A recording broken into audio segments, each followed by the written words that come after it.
let's start by defining what a manager really is, and also the difference between a good manager and a great manager. Gary, if you could do that for us, that'd be great. Sure. What we've learned is that a good manager is someone who manages people and manages by the numbers, right, and directs them. But what we've really learned over the years is that great leaders, sales leaders, inspire others. I mean, we really are in the inspiration business, whether we like it or not. And we have to know how to connect with our reps before we correct them. And this idea of connecting before we correct is really important. And if you kind of look, what we see is great leaders not only produce, but they reproduce. They have the ability to produce the skills and the reps in their team, but more important than they can reproduce those skills over and over in a consistent manner.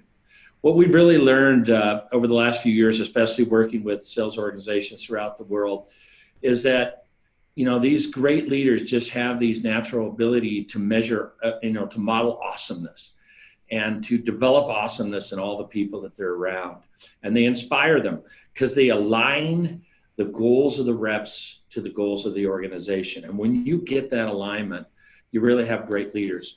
Because I think one point that we've highlighted, as we go around to different organizations throughout the world, we always find, even in low producing performing organizations, there are these teams of high performance teams.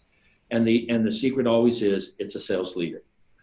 Right? I mean, you can have a low performing organization, but have high performing teams because you have a good sales leader who can reproduce the skills in a consistent, predictable way.